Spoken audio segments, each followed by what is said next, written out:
السلام علیکم dear students, ہم کر رہے ہیں آج کا اردو کا ایسے اردو کا مضمون حفظان صحت۔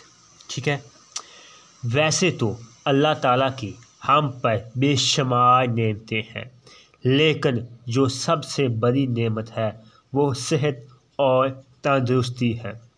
تندرستی ہزار نعمت ہے۔ ہم دنیا کی دوسری نعمتوں سے لطف اندوز ہم دنیا سے ہو سکتے ہیں جب ہم صحت مند ہوں، تب ہی ہم دنیا کی دوسری نعمتوں سے تب ہی لطف اندوز ہو سکتے ہیں جب ہم صحت مند ہوں، تندرست توانا صحت مند رہنے کے لیے ضروری ہے کہ ہم روزانہ ورزش کو باقاعدگی کا حصہ بنائیں، اچھی اور متوازن غذا کا استعمال کریں۔ بہت زیادہ کھانا اور سارا دن آرام کرنا بھی صحت کے لیے نقصان دہ ہے۔ سارا دن سخت محنت کرنا کام اور اس کے بعد کم کھانا بھی صحت کے لیے نقصان دہ ہے۔ غذا کی کمی یا زیادتی دل و دماغ کی نشوونما کو متاثر کرتی ہے۔ صبح کی سیر اور ورزش صحت پر اچھا اثر ڈالتی ہے۔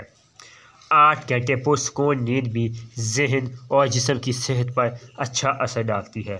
حفظان صحت کے لیے وہ ایک اہم بات صفائی ستھرائی ہے۔ روزانہ غسل کرنا، 5 وقت کی نماز پڑھنا، دانتوں کو برش کرنا، داخل تراش کر رکھنا بھی صحت برقرار رکھنے میں اہم کردار ادا کرتے ہیں۔ تیز کیمیکل مسالے دار کھانوں سے پرہیز کریں۔ فاسٹ فوڈ، برگر، شاورما جیسے کھانے صحت پر اچھا اثر نہیں ڈالتے۔ غیر معیاری ہوٹلوں کے کھانوں سے پرہیز کریں۔ بسوں گاڑیوں میں کھانوں سے اجتناب کریں۔ کھلی چیزوں بغیر ڈھانپے ہوئے کھانوں سے پرہیز کریں۔ وہ چند اصول ہیں جس سے ہم اپنی صحت کو برقرار رکھ سکتے ہیں، بہتر بنا سکتے ہیں۔